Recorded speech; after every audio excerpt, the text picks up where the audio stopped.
Oniro. Imaginez dans le Ponthieu, pas très loin de la baie d'Authie, imaginez une petite maison. Dans cette maison, un homme, une femme, ils viennent de se marier. Imaginez une armée. Il y en a eu tellement qui sont passés dans la région. Et puis, un mot de trop, un geste déplacé, les soldats qui se mettent en colère, qui brûlent la maison, qui tuent la femme. Imaginez maintenant l'homme qui s'enfuit, qui se cache. Il trouve refuge dans les dunes, juste au sud de la baie d'Authie.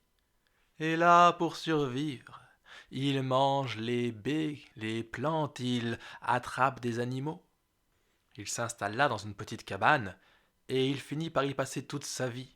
Ouais, l'homme sauvage, avec sa barbe comme des lichens qui poussent sur l'écorce des arbres, avec ses cheveux longs que le vent fait danser comme les roseaux, avec ses yeux pâles qui reflètent le monde autour de lui comme l'eau des étangs. Eh ouais, cet homme a vécu toute sa vie là, dans les dunes. Et puis un jour, il a disparu, sans laisser de traces. Certains ont dit il est mort, mais d'autres ont dit c'est plus compliqué que cela. Cela disait qu'il s'était comme dissous dans les éléments, et qu'il était toujours présent dans les dunes, ouais, présent dans la mousse, présent dans les lichens, présent dans l'eau de l'étang, présent dans la brume qui, le matin ou le soir, envahissait ces petits monts de sable. À côté de la cabane où il avait vécu, il y avait un étang, un de ceux qui restaient en eau, même au plus fort de l'été. Et on prêtait à cet étang des pouvoirs extraordinaires. En fait, ce qu'on disait, c'est que l'homme sauvage subjuguait, capturait tous ceux qui s'approchaient trop proche de l'étang, et qu'il restait là, sans bouger, à regarder des choses invisibles, jusqu'à ce qu'ils finissent par mourir de faim, de soif, de froid. Beaucoup de temps avait passé, et dans le vieux village de Fort-Mahon, il y avait Joseph et Eulalie. Un jeune homme, une jeune femme. Ouh, ils allaient se marier bientôt, c'est sûr. Vous auriez vu comme ils se regardaient seulement. Seulement dans le village, il y avait aussi une autre jeune femme. Elle projetait elle-même d'épouser Joseph. Et quand elle voyait Eulalie tourner autour de lui, elle se disait comme ça. Ouais. Et celle-là, c'était une véritable carne, quelqu'un qui en voulait à tout le monde. Et un jour, la vieille carne, là, elle rencontre Lali comme de par hasard. Elle lui dit: Joseph m'a confié un message pour toi. Il t'attend ce soir, et juste à la tombée de la nuit, auprès de l'étang là-bas, dans les dunes.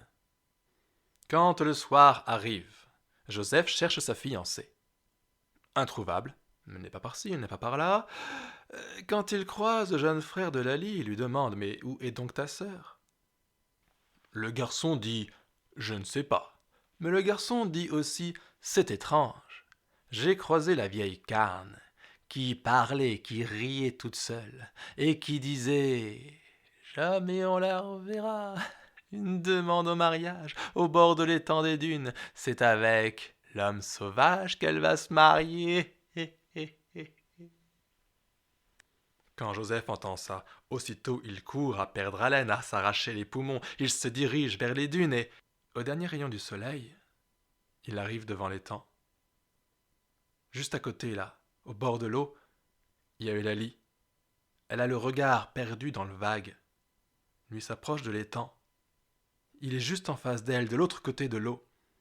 Il la regarde, il l'appelle, mais tout à coup il sent son esprit qui s'embrume, qui divague. Et les voilà tous les deux prisonniers. Et c'est alors que la brume a envahi la dune.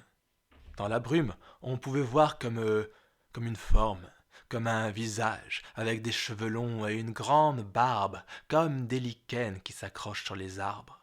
Il y avait l'homme sauvage qui était là. Et il a vu le jeune homme. Et il a vu la jeune femme. Il s'est rappelé sa vie d'avant, la vie où il était homme, fermier, dans une petite maison, quand il venait de se marier. Alors l'homme sauvage a pris pitié de Joseph, il a pris pitié de Lali, et il les a libérés. Eux, ils se sont retrouvés. Comme ils ne voulaient pas retourner vivre dans le village où était la vieille carne, non, ils sont allés s'installer plus près de la mer. Ils ont construit une petite cabane qui est devenue maison. Ils ont élevé des moutons là dans les dunes. Et certains racontent que ce furent là les premiers habitants du nouveau Fort Mahon.